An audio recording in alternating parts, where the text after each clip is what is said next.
미스 한무라비가 날카롭게 현실을 조명하고 판사들의 고뇌를 심도 있게 담아내며 깊은 여운을 선사했다. 3일 밤 송된 JTBC 월화 드라마 미스 한무라비 13회에서 민사 44부는 교수가 제자를 중간간한 사건을 다뤘다.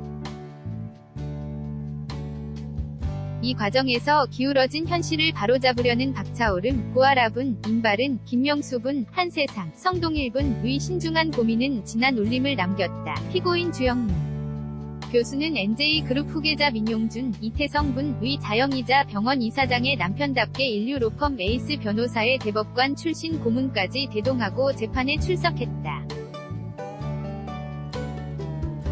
변호인은 교수와 레지던트라는 권력관계를 고려하지 않고 피해자의 행동에 사회적 통념, 상식 운운하며 2차 가해를 서슴지 않았다. 증인으로 참석한 모텔 직원은 경찰에서 했던 증언을 뒤집었다. 축 늘어진 피해자를 끌고 모텔에 들어가는 모습을 봤다고 증언한 동료 레지던트는 변호인이 병원 재단 비리 집회에 참석하고 피해자 험담을 했던 과거까지 들먹이며 증언의 신빙성에 의심을 제기하자 패닉에 빠졌다. 재판의 마지막 증인인 일식집 종업원마저 피고인에게 유리한 증언을 했다. 하지만 박차오름은 방청석에 앉아 눈치를 보는 종업원의 태도를 놓치지 않았다. 피고인은 일식집의 큰 손님이었고 피고인의 부인이 증언을 부탁하러 찾아오기까지 했던 것. 박차오름은 균열을 놓치지 않고 날카롭게 파고들었다. 그제서야 증인은 거짓말한 건 없지만 묻지 않으셔서 말씀드리지 않은 게 있다며 화장실에 갔더니 레지던트가 바닥에 엎드려 있었다. 토한 것 같았다고 증언했다. 레지던트가 만취한 상태였다는 결정적인 증언이었다. 민사 44부의 합의는 신중했다. 박차오름은 피해자의 진술은 일관됐고 축 늘어진 피해자를 봤다는 증언 역시 진술과 일치한다. 합리적 의심 없이 피고인은 유죄라고 선언했다.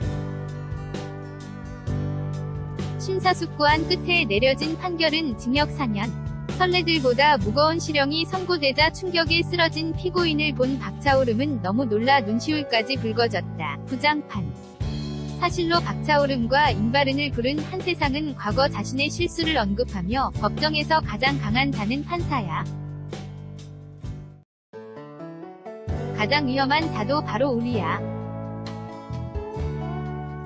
그걸 잊으면 안 된다. 라며 판결의 무게와 판사의 책임감을 되새겼다. 언제나 날카롭게 현실을 조명하는 미스 한무라비는 분노와 공감을 동시에 자아냈다.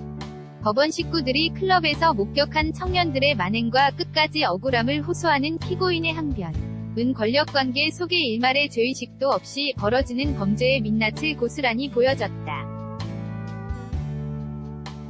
그럼에도 미스 한무라비가 조명하는 현실이 공감으로 이어지는 이유는 약자에 대한 이해와 따뜻한 시선 때문이다.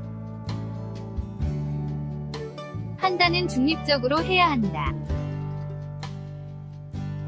다만 강자가 주는 수를 감히 마다할 수 없는 입장, 강자가 보내는 문자에 본능적으로 웃는 이모티콘을 보내게 되는 입장, 곧바로 경찰서에 찾아가지 못하고 망설이게 되는 입장도 판단 대상에 넣어야 한다는 박차오름의 말에 사회적 통념과 상식으로는 설명할 수 없는 약자의 현실이 담겨 있었다. 공감력 위에 균형감과 이성적인 판단까지 더한 박차오름은 한층 더 강해졌다. 전과가 없다는 이유로 반성 대신 툭 던지듯 내놓은 강자의 공탁금을 양형에 참작하지 않았다. 솜방망이였던 선례들보다 무겁다는 구설수에 오를 것도 걱정하지 않고 용감하게 4년형을 선고했다. 판사는 법대로 해야 되는 것 아닌가요? 라는 박차오름의 말처럼 감정에 치우치지 않고 법대로 했기에 더 강력한 사이다였다.